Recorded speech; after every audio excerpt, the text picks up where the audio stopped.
இந்த வீடியோவில் நம்ம 6 லாஸ் ஆஃப் மெச்சூரிட்டி, அதாவது பக்குவம் அடைதல்னு சொல்லுவோம் இல்லையா?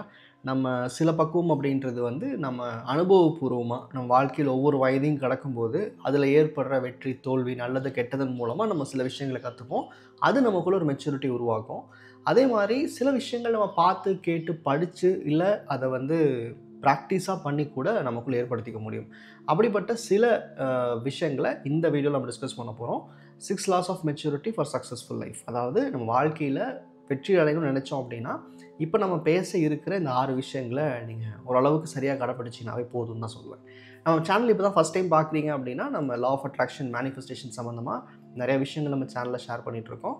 அதுவும் இல்லாமல் நம்மக்கிட்ட காஸ்மோஸ் கம்யூனிட்டின்னு சொல்லி ஒரு ஆன்லைன் கம்யூனிட்டி இருக்குது. அதில் நீங்கள் ஈர்ப்பு சம்மந்தப்பட்ட பயிற்சிகள் இல்லை கோர்ஸாக எடுக்கணும் எல்லாமே ஒரே இடத்துல ஒரே கேட்வேல உங்களுக்கு ஆக்சசபிளாக இருக்கும்.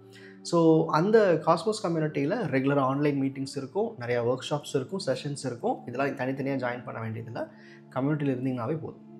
இப்போ தெரிஞ்சுக்கணுன்னா டிஸ்கிரிப்ஷனில் கொடுத்துருக்கேன், நீங்கள் செக் பண்ணிக்கோங்க.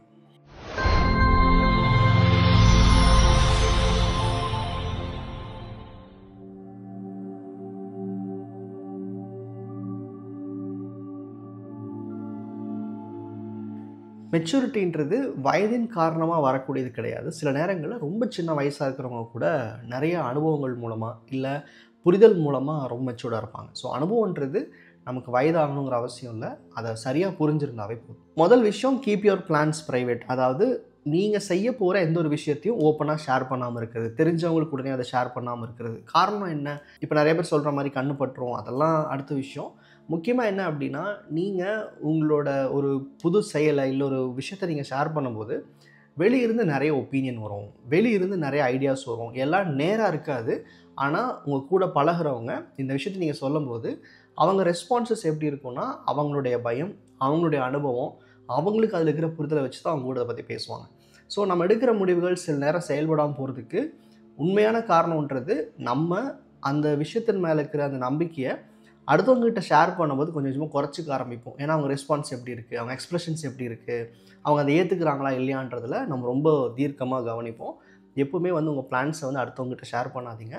சம்டைம்ஸ் சில பேர் கேட்பாங்க, இந்த மாதிரி ஷேர் பண்ணால் எனக்கு ஒரு நல்ல ஐடியா கிடைக்கும், எனக்கு ஒரு சப்போர்ட் கிடைக்க வாய்ப்பு இருக்குல்ல அப்படிம்பாங்க. உண்மையை சொல்லப்போனால் நம்ம இன்றைக்கி எந்த சர்க்கிள் இருக்கோன்றது நீங்கள் கவனிச்சுக்கணும். இப்போது நீங்கள் ஒரு வேலை செஞ்சிட்ருக்கீங்க, அதாவது ஒரு வேலைக்கு போயிட்டுருக்கீங்க, அங்கே ஒரு 10 பேர் இருக்காங்க. அவங்களுக்கு நடுவில் நீங்கள் வந்து பிஸ்னஸ் ஸ்டார்ட் பண்ண நினைக்கிறீங்க அப்படின்னா அதை டிஸ்கஸ் பண்ணுறதுக்கு அந்த குரூப் சரியானு யோசிக்கணும். அப்போ யாரோ ஒருத்தர் பிஸ்னஸ் பண்ணி சக்ஸஸ்ஃபுல்லாக இருக்காருன்னா அவர்கிட்ட போய் கேட்கணும். இங்கே ப்ராப்ளமே என்ன அப்படின்னா, இன்றைக்கி உங்கள் சர்க்கிள், உங்களுடைய ஃபஸ்ட் லெவல் சரௌண்டிங் அப்படின்றது உங்கள் லெவல் ஆஃப் திங்கிங் ப்ராசஸ் தான் இருப்பாங்க. ஸோ அப்போது இவங்ககிட்ட போய் ஷேர் பண்ணும்போது உங்களுக்கு புதுசாக எந்த எனர்ஜியோ இன்ஃபர்மேஷனோ வரதுக்கு வாய்ப்பு இல்லை. ஸோ முடிஞ்ச அளவுக்கு நம்ம ஒரு புது விஷயத்தை முயற்சி பண்ணும்போது அந்த பிளான்ஸை வெளியே ஷேர் பண்ணாமல் இருக்கிறது ரொம்ப ரொம்ப அவசியம். இது மெச்சூரிட்டியில் ரொம்ப முக்கியமான விஷயமும் கூட. ரெண்டாவது விஷயம், surround your self with right people. அதாவது நம்ம தெரிஞ்சு நம்ம பண்ணுறதில்ல, இருந்தாலும் நம்மளை சுற்றி இருக்கிற நமக்கு அமையிற நண்பர்கள் அப்படின்றதோ இல்லை நம்ம தேர்ந்தெடுத்து ரொம்ப க்ளோஸாக இருக்கிற உறவுகளோ சரியாக இல்லை. சரின்னா எப்படி? நம்மளுடைய கனவுகளுக்கும் நம்மளுடைய எதிர்பார்ப்புகளுக்கும் நம்மளுடைய வாழ்க்கை தேடலுக்கும் கனெக்ட் ஆகணும். மோஸ்ட் ஆஃப் த டைம் அப்படி நடக்காது. காரணம் என்னென்னா, நம்மளுடைய லெவல் ஆஃப் கான்ஷியஸ் எங்கே இருக்கோ அந்த கான்ஷியஸ்னஸ் லெவலுக்கு தான் வந்து பீப்புளையும் கான்ஷியஸ் மேனிஃபெஸ்ட் பண்ணிட்டே இருக்கும். அப்போ நீங்கள் என்ன பண்ணணுன்னா, லைஃப்பில் சக்ஸஸ் லேட் ஆகுது, இல்லை எனக்கு வந்து பிடிச்ச மாதிரி என் லைஃப் நகர மாட்டேங்குதுன்னு நினைக்கும்போது உங்களை சுற்றி இருக்கிற பீப்புள் எப்படி இருக்காங்கன்னு முதல்ல செக் பண்ணிக்கோங்க. இப்போ உங்களை சுற்றி ஒரு 5 பேர் இருக்காங்க, அது உறவாக இருக்கட்டும் இல்லை வந்து நண்பர்களாக இருக்கட்டும், அவங்களுடைய மொத்த குவியல் தான் உங்களுடைய சிந்தனையுமா இருக்கும். இப்போ அதில் 3 பேருக்கு பிஸ்னஸ் ஸ்டார்ட் பண்ணுறதுல பயம் இருக்குது, அதில் ஒரு 3 பேருக்கு வந்து ரிலேஷன்ஷிப் மேலே சரியான எண்ணங்கள் இல்லை, அதில் சில பேருக்கு வந்து இந்த பணம்ன்ற விஷயத்தின் மேலே நிறையா குழப்பமான சிந்தனைகள் இருக்குது அப்படின்னா அதனுடைய மொத்த குவியல் தான் உங்களோட சிந்தனையாகவும் இருக்கும். ஸோ அப்போ நம்ம சர்க்கிள் நம்மளுடைய மைண்ட் செட்டை டிஃபைன் பண்ணுது அப்படின்றனால நம்ம அவேர்னஸோட ஒரு விஷயத்தை ட்ரை பண்ணுறோம், நம்ம லைஃப் வந்து வேகமாக பயணிக்கணும்னு நினைக்கிறோம் அப்படின்னா இந்த சர்க்கிளை மாற்றிக்கிறது நல்லது. பொதுவாக ஈர்ப்பு பயிற்சிகள் நான் பேசும்போது சர்க்கிளை மாற்றுங்கன்னு சொல்ல மாட்டேன், கொஞ்ச நாளைக்கு கரண்ட் சர்க்கிள்லேருந்து வெளியிருங்க. ஸோ தட் நீங்கள் வளரும்போது அதுக்கு தகுதியான பீப்புளையும் அந்த வளர்ச்சிக்கு தகுதியான நண்பர்களையும் கான்ஷியஸ் கொண்டு வந்துடும் அப்படின்னு சொல்லுவேன். ஸோ எக்ஸிஸ்டிங் சர்க்கிள் ரொம்ப ரொம்ப ரிஸ்க்கு. வளரும்னு நினச்சோன்னா மெச்சூரிட்டி அப்படின்றது இங்கே முக்கியமாக நீங்கள் புரிஞ்சுக்க வேண்டியது, நம்ம வளர்ச்சிக்கும் நம்மளுடைய சிந்தனைக்கும் அடிப்படையில் கனெக்ட் ஆகாத பீப்புள் கூட ட்ராவல் பண்ணக்கூடாதுன்றது இங்கே நீங்கள் புரிஞ்சுக்கணும். 3வது விஷயம், let go of expectations, embrace gratitude. அதாவது அதிக நன்றியை தெரிவிக்கணும். அதாவது நம்ம எதிர்பார்ப்புகளை மட்டும் வாழ்க்கையில் உருவாக்கிட்டே இருக்காமல் அதிகப்படியாக நன்றிகளையும் நம்ம செலுத்தணும் அப்படின்றது தான். இதை ரொம்ப சிம்பிளாக புரிஞ்சுக்க ஒரு எக்ஸாம்பிள் சொல்கிறேன். இப்போது நீங்கள் நிறைய விஷயங்கள் உங்கள் லைஃப்பில் எடுத்துக்கிட்டு அதுக்குண்டான ஆக்ஷன் போடுறீங்க. அது டுவர்ட்ஸ் பிஸ்னஸோ, ரிலேஷன்ஷிப்போ, இல்லை ஒரு அசெட் வாங்குறதுலையோ, இல்லை ஒரு வேலைக்காக நீங்கள் படிக்கிறதுலையோ உங்கள் முயற்சி போட்டுட்ருக்கீங்க. அதில் ஒரு சில விஷயங்கள் தான் உங்களுக்கு வந்து அது நடக்கிறதுக்கு உண்டான சாத்தியக்கூறுகளை காமிக்குது. சில விஷயங்கள் ஃபெயில் ஆகுதுன்னு வச்சுப்போமே. அதாவது நீங்கள் எடுக்கிற 5 ஆக்ஷனில் 2 ஆக்ஷன் ஃபெயில் ஆகுது அப்படின்னா, நம்முடைய முழு சிந்தனைகளும் நம்ம எதிர்பார்த்த 2 விஷயம் நடக்கலைல்ல, அது மேலே போய் ஷிஃப்ட் ஆகி அதை மட்டுமே கவனிக்க ஆரம்பிச்சிடும். நடந்த விஷயங்களை நம்ம கவனிக்க மாட்டோம். அப்போ இங்கே எப்படி புரிஞ்சுக்கணுன்னா, ஒரு எக்ஸாம் எழுதுறீங்க, ரொம்ப கஷ்டப்பட்டு எழுதுறீங்க, அந்த எக்ஸாமில் ஃபெயில் ஆகிட்டீங்க. ஆனால் அந்த அனுபவத்தில் நீங்கள் பார்க்குற விஷயம் என்ன? நான் ஃபெயில் ஆகிட்டேன், எனக்கு ஜாப் கிடைக்க லேட் ஆகும். நான் ஃபெயில் ஆகிட்டேன், அதுலேருந்து அடுத்த லெவல் போக முடியுமான்னு தெரில. அதாவது உங்களுடைய முயற்சி இவ்வளோ போட்டு இதுக்கான அறிவை வளர்த்துக்கிட்டு ஒரு ஃபெயில் ஆகும்போது அதை மட்டும்தான் நம்ம சிந்தனை கவனிக்கும். அதில் ஒன்றும் தப்பு கிடையாது. ஆனால் அதன் மூலமாக கிடைச்ச அனுபவங்கள், அதில் கிடைச்ச தைரியம், அந்த விஷயத்தை திரும்ப நீங்கள் எங்கேயுமே கற்றுக்க முடியாது. ஆனால் அதே எக்ஸாமில் ஃபெயில் ஆனால் நீங்கள் அதை விட பெட்டரான ஜாபுக்கு, பெட்டர் சேலரிக்கு போகிறது கூட வாய்ப்பு இருக்குது. எப்போது அப்படின்னா, நீங்கள் நடந்த நல்ல விஷயங்களை நன்றி சொல்லும்போது, இல்லை நன்றி எழுதும்போது. அப்போ நீங்கள் சொல்ல வர்றது என்ன அப்படின்னா, நீங்கள் எப்போவுமே உங்களுக்கு நடக்கிற அந்த 1, 2 ஃபெயிலியர்ஸை மட்டுமே கவனிக்கும்போது, நீங்கள் அதை மட்டுமே பேசும்போது, அதை மட்டுமே ஃபோக்கஸ் பண்ணும்போது, இன்னும் அதையே அதிகமாக மேனிஃபெஸ்ட் பண்ண ஆரம்பிச்சிருவீங்க. உங்கள் கான்ஷியஸ் எப்போ வந்து வளர்ச்சியை நோக்கி கூட்டிகிட்டு போகும்னா, நன்றி தெரிவிக்கும் போது, நமக்கிட்ட இருக்கிற ஒரு சில நல்ல விஷயங்கள் எடுத்து அது தினமும் வந்து கிராட்டிடியூட் சொல்லும்போது மட்டும்தான். ஸோ இன்றைக்கி பீஸ்ஃபுல்லாக இருக்கிற நிறையா பேர், ரொம்ப கம்மியான அளவில் வாழ்க்கை இருந்தாலும் அவங்க பீஸ்ஃபுல்லாக இருக்கிற மாதிரி தெரியும், காமாக இருக்கிற மாதிரி தெரியும். காரணம் என்னென்னா, இருக்கிறத அப்ரிஷியேட் பண்ண பழகிருப்பாங்க. ஸோ நீங்கள் பெரிய அளவுக்கு வளரணும்னு நினச்சாலும் சரி, இல்லை ஒரு அமைதியான வாழ்க்கையை வாழணும்னு நினச்சாலும் சரி, கிராட்டிடியூட் இல்லாமல் அதை நீங்கள் செய்ய முடியாது. ஸோ இங்கே மெச்சூரிட்டியில் ரொம்ப முக்கியமான விஷயம் என்னென்னா, நம்ம ஃபெயில் ஆகிற விஷயங்கள் நம்ம சரி செஞ்சுக்க முடியும், இல்லை அது அனுபவமாக மாறும். ஆனால் நடந்த சில நல்ல விஷயங்களுக்கு எப்பவுமே நன்றி சொல்கிறது அவசியம். இது மெச்சூரிட்டியில் ரொம்ப ரொம்ப முக்கியமான ஒரு விஷயம். 4வது விஷயம் என்ன அப்படின்னா, உங்களோட எஃபர்ட்டை நீங்கள் எப்பவுமே போட்டுக்கிட்டே இருக்கணும். அந்த முயற்சிகள், அந்த ஆக்ஷன்ஸை, நீங்கள் எடுக்கிற எஃபர்ட்டை வந்து ட்ரஸ்ட் பண்ணணும். அதாவது அந்த பயணத்தை நீங்கள் ட்ரஸ்ட் பண்ணணும். ட்ரஸ்ட் யுவர் ஜேர்னின்ற மாதிரி. காரணம் என்னென்னா, இன்றைக்கி நம்ம கண்ட்ரோலில் எது இல்லை, நம்மளால் எது செய்ய முடியாது, இல்லை நமக்கு எது நாளைக்கு ஃப்யூச்சரில் டிஃபிகல்ட் ஆகும்னு யோசிக்கிறத விட, இன்றைக்கி என்னால் என்ன செய்ய முடியும், என் கண்ட்ரோலில் என்ன இருக்குது, என் பவுண்ட்ரிக்குள்ளே என்ன இருக்கோ அதை சிறப்பாக செய்கிறது. நான் இந்த சேனல் ஸ்டார்ட் பண்ணும்போது என்கிட்ட எடிட்டர்ஸ் கிடையாது, நல்ல லேப்டாப் கிடையாது, ஒழுங்கான கேமரா இல்லை மைக் அந்த மாதிரி விஷயங்கள்லாம் ப்ராப்பராக என்கிட்ட இல்லை. ஆனால் என்கிட்ட என்ன இருந்துச்சோ அதை நான் கவனிக்காமல் இது எப்படி பண்ண முடியும், இவங்கெல்லாம் இந்த மாதிரி பண்ணுறாங்கன்னு சொல்லி மற்ற சேனல்ஸையும் மற்ற கிரியேட்டர்ஸையும் ஒரு 8 மாதம் பார்த்துட்ருந்தேன். அப்போது ஒரு நாள் நான் பண்ண முடிவு என்ன அப்படின்னா, சரி எனக்கு என்ன முடியும் இன்றைக்கி, என்னால் என்கிட்ட இருக்கிற ஒரு பேசிக் கேமரா கூட வந்து ஃபோன் இருக்குது, அந்த மைக்கை பக்கத்தில் வச்சுட்டு ரெக்கார்ட் பண்ண முடியும். எடிட் பண்ணுறதுக்கு என்கிட்ட இருந்த லேப்டாப் அப்படின்றது ரொம்ப ரொம்ப slow. I think first edit பண்ணதெல்லாம் வந்து ஃபிலிமோரான்னு நினைக்கிறேன். ஒரு அப்ளிகேஷன் அந்த டைமில் 7, 8 இயர்ஸ்க்கு முன்னாடி அதை வச்சு தான் ட்ரை பண்ணேன். ஸோ என்னால் இன்றைக்கி என்ன முடியும், என்னால் அது என்ன பாசிபிள்னு அன்றைக்கி ஒரு நாள் எடுத்த முடிவு தான் அங்கேருந்து சேனலை ப்ராப்பராக ஸ்டார்ட் பண்ணி ஒரு ஸ்டேஜில் வெறும் காரில் ஃபோனை வச்சுட்டு ரெக்கார்ட் பண்ணி சவுண்ட் ப்ரூஃப்காக, தென் கொஞ்சம் கொஞ்சமாக டிவைசஸ் வாங்கினது, அப்புறம் எடிட்டர்ஸ் கொண்டு வந்தது, எல்லாமே பண்ணேன். ஸோ இங்கே என்னென்னா, நம்ம இந்த ஹோல் ப்ராசஸ் ரொம்ப பார்க்க வேணாம். இன்றைக்கி நான் என்ன செய்ய முடியும், நான் செய்கிற செயல் மூலமாக என் லைஃப் மாறுன்றதையும் நம்பணும். இது மட்டும் பண்ணிங்கன்னா போதும்.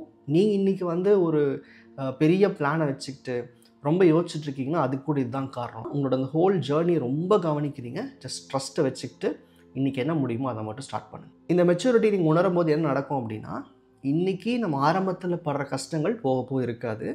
நீங்கள் ஜேர்னியை ஸ்டார்ட் பண்ணிட்டீங்க, அதை நம்ப ஆரம்பிச்சிட்டிங்கன்னா உங்களுக்கு ஏதுவான சூழல்கள் வந்துகிட்டே இருக்கும். ஒவ்வொன்றும் சப்போர்ட் பண்ண ஆரம்பிக்கும். இதுதான் கான்ஷியஸோட பியூட்டின்னு சொல்வேன் நான். கடைசியாக சொல்ல போகிற இந்த 2 விஷயங்கள் ரொம்ப ரொம்ப இம்பார்ட்டண்ட். இது வந்து ஏற்றுக்கிறதுக்கு நம்மளால் முடியாது, ஆனால் இதை புரிஞ்சுக்கிட்டோன்னா லைஃப் ரொம்ப ஈஸியாக மாறும். 5வது பாயிண்ட் என்ன அப்படின்னா, master your self not others. அதாவது இந்த ஹோல் ஜேர்னியில், அதாவது இந்த சக்ஸஸ்ஃபுல் லைஃப்பை வாழ்கிறதுக்கோ, இல்லை நீங்கள் ஹாப்பியான வாழ்க்கை ஏதோ ஒன்று நீங்கள் ஏதோ ஒன்று தேடுறீங்கல்ல, அதுக்கு நீங்கள் ரொம்ப கவனிக்க வேண்டியது உங்களை அந்த சூழலுக்கு தகுதியாக மாற்றிக்கிறதானே தவிர அடுத்தவங்கள மாற்றுறது கிடையாது. இங்கே நிறைய பேர் மேனிஃபெஸ்டேஷனாக இருக்கட்டும், தன்னோட முயற்சிகள்லையாக இருக்கட்டும், அடுத்தவங்க என்ன புரிஞ்சுக்கணும், அடுத்தவங்க எனக்கு சப்போர்ட் பண்ணணும், அடுத்தவங்க எனக்கு துணை நிற்கணும்னு நினைக்கிறீங்க. அது உண்மை கிடையவே கிடையாது. இங்கே நமக்கு ஒரு விஷயம் கிடைக்கல, நமக்கு ஒரு விஷயம் நடக்கலைன்னா நம்மளுடைய கவனமும் நம்மளுடைய சிந்தனையும் நம்ம மேலே இல்லை, நமக்காக இல்லை, நம்மளை நோக்கியே இல்லைன்னு அர்த்தம். ஸோ அப்போது எப்போவுமே நம்ம ஒரு செயல் செய்கிறோம், இல்லை நம்ம ஒரு தேடுதல் வச்சுருக்கோம் அப்படின்னா நம்மளை மாற்றிக்கிட்டா போதும், நமக்குள்ள சிந்தனைகள் மாறினா மட்டும் போதும். இப்போது இதுக்கு ஒரு எக்ஸாம்பிள் சொல்லணுன்னா, நான் பிஸ்னஸ் ஸ்டார்ட் பண்ண ட்ரை பண்ணுறேன், என் ஃபேமிலி சப்போர்ட் பண்ண மாட்டேன்றாங்க, இல்லை என்னை புரிஞ்சுக்கிட்டு என் ஃபேமிலி என்னை வந்து கூட நிற்க மாட்டேங்குது, எனக்கு டைமே இல்லை, நிறைய நேரம் ஃபேமிலிக்காக போகுது, இல்லை என் ஃபேமிலி இந்த மாதிரி சுச்சுவேஷன்ஸ் இருக்குது, அதனால் நான் படிக்க முடியாமல் இருக்கேன். சரி, எதுவுமே உண்மை கிடையாது. இது எல்லாமே சிம்பிளாக சொல்லப்போனால் ஒரு பிரம்ம மாதிரி. உங்களுடைய இலக்குகள் தேடல்கள் சரியாக இல்லை, அதுக்கு இதை காரணம் காமிச்சிட்டு உங்கள் கான்ஷியஸ் ஏமாற்றிட்டு இருக்குன்னு அர்த்தம். இங்கே ஒரு ஈர்க்குவிதி பயிற்சியை செய்கிறீங்கன்னா கூட இவங்கெல்லாம் மாறணும், இவங்கெல்லாம் சிந்தனையை மாற்றிக்கணும் அப்படின்னு சொல்லி உங்களுடைய எதிர்பார்ப்புகள் அடுத்தவங்க மேலே வைக்காதீங்க. நீங்கள் கவனிக்க வேண்டியது, நம்ம மாறுறோமா, நம்ம தேவைகள் மேலே ஃபோக்கஸ் பண்ணுறோமா, நம்ம ஸ்கில்ஸை பெட்டர் பண்ணிக்கிறோமான்னு தான் பார்க்கணும். நீங்கள் எதை சிந்திக்கணும், எதை கவனிக்கணுன்றதில் நீங்கள் தெளிவாக இருந்தீங்கன்னாவே உங்கள் லைஃப் வந்து கண்டிப்பாக சக்ஸஸ்ஃபுல்லாகும். அடுத்தவங்களை மாற்றி நம்ம ஜெயிக்க போகிறது கிடையாது. கடைசி விஷயம் என்ன அப்படின்னா, நமக்கு வாழ்க்கையில் நடக்கக்கூடிய நிகழ்வுகள், அது நல்லது கெட்டது, நம்மளை ஹர்ட் பண்ணுறது, இல்லை நம்ம சந்தோஷம் கொடுக்கறது, எதையுமே ரொம்ப எமோஷனலாக எடுத்துக்காமல் அதுக்கு அறிவார்ந்த வழியில் ரெஸ்பாண்ட் பண்ணிட்டு போயிடணும். இப்போது நம்மளை ஒருத்தர் ரொம்ப மோசமாக திட்டுறாங்க, ஹர்ட் பண்ணுறாங்க, வேணும்னே பண்ணுறாங்க, இல்லை தெரியாமல் பண்ணுறாங்க, எதுவாக இருந்தாலும் அதை எடுத்துக்கிற அந்த அக்செப்டன்ஸ் லெவல் இருக்குல்ல, அது நம்ம தான் உருவாக்கிக்கணும். அந்த இடத்துல நீங்கள் எமோஷனலாக ஹேண்டில் பண்ணிங்கன்னா அதன் விளைவு அடுத்த ஒரு 3 நாள் இல்லை அந்த பிரச்சனையோட ஆழத்தை வச்சு ஒரு வாரம் 2 மாதம் கூட உங்கள் லைஃப் பாதிக்கப்படலாம். அதே மாதிரி உங்களுக்கு ஒரு பெரிய பாராட்டு வருது, பெரிய அளவில் உங்களை வந்து நிறைய பேர் பாராட்டுறாங்க, அது ரொம்ப எடுத்துக்கிட்டிங்கனாலும் பாதிப்பு கண்டிப்பாக வரும். ஸோ எந்த ஒரு விஷயம் உங்களை நோக்கி வரும்போதும் அதுக்கு நீங்கள் ரெஸ்பாண்ட் பண்ணணும்ல, ஆமாம் இல்லை சரி இல்லை, அது இன்வால்வ் ஆகணும்ல. அப்போது எமோஷ்னலாக இல்லாமல் அறிவை பயன்படுத்தி செயல்படுங்க. எந்த ஒரு பெரிய லாஸ் வந்தாலும் அதை நான் எப்படி பண்ணேன், ஏன் பண்ணேன், அதுக்கு என்னோடய சிந்தனையோ செயலோ எப்படி காரணமாக இருந்துச்சுன்னு பார்க்கணுமே தவிர உடனே எமோஷ்னல் ஆகிட்டு ஐயோ எல்லாமே போச்சு அப்படின்ட்டா தென் கான்ஷியஸும் அதை அக்செப்ட் பண்ணிவிட்டு உங்களை ரிவர்ஸில் கூட்டிகிட்டு போயிடும். ஸோ எப்பவுமே நீங்கள் சந்திக்கக்கூடிய எந்த ஒரு விஷயத்தையும் எமோஷ்னலாக ஹேண்டில் பண்ணாதீங்க. சம்டைம்ஸ் இது வந்து சில பேருக்கு எப்படி தோணும்னா, நீங்கள் எமோஷ்னலே காமிக்கலைன்னா அடுத்தவங்க எப்படி உங்களை வந்து ஒரு மனுஷனாக உணர்வாங்க அப்படிம்பாங்க. எமோஷனில் காமிக்காமல் இருக்கிறது அப்படின்றது இங்கே நம்ம வளர்ச்சிக்காக பண்ணுறோம், நம்மளுடைய எனர்ஜி லெவலை குறைச்சிக்காமல் இருக்க தான் பண்ணுறோமே தவிர அது வந்து தப்பு சரின்னு எதுவும் கிடையாது. எமோஷ்னலாக இருக்கிறதோ எமோஷனல் இல்லாமல் இருக்கிறதோ வீக்னஸ் கிடையாது. அதை கான்ஷியஸாக நம்ம சூழலுக்கு தகுந்த மாதிரி பயன்படுத்திக்கிறோம், அவ்வளோதான். இங்கே நான் சொல்கிறது வந்து நடிக்க சொல்லலை, அந்த மெச்சூரிட்டி கெயின் பண்ணிக்கோங்க, அவேர்னஸ் வச்சுக்கோங்க. நீங்கள் ஒரு விஷயத்தை வந்து ரொம்ப கோவத்துலேயோ இல்லை ரொம்ப வருத்தத்துலேயோ அணுகுனீங்க அப்படின்னா நீங்கள் எடுக்கிற முடிவுகள் தப்பாக இருக்கும், அவ்வளோதான். ஸோ இந்த மெச்சூரிட்டியை புரிஞ்சுக்கிறது ரொம்ப ரொம்ப அவசியம். இப்போ நான் சொன்ன 6 விஷயங்கள் போக நீங்கள் அனுபவத்தின் மூலமாக நிறைய கற்றுக்க முடியும். அந்த அனுபவங்கள் வந்து இன்னும் ரொம்ப டீப்பாக அது ஒரு ஆட்டோமேட்டிக் ப்ராசஸ் மாதிரி உங்கள் லைஃப்பில் கூட வரும், அதையும் வச்சுக்கோங்க. இந்த 6 விஷயங்களை நீங்கள் சரியாக ஃபாலோ பண்ணிங்கன்னா உங்களால் உங்கள் லைஃப்பை ஒரு ஃப்ளோ ஸ்டேட்டில் வச்சுக்க முடியும். இந்த வீடியோ உங்களுக்கு ஓரளவுக்கு புரிஞ்சிருக்கும்னு நினைக்கிறேன். உங்களோட கமெண்ட்ஸ் எதுவும் இருந்துச்சுன்னா கீழே மென்ஷன் பண்ணுங்கள்.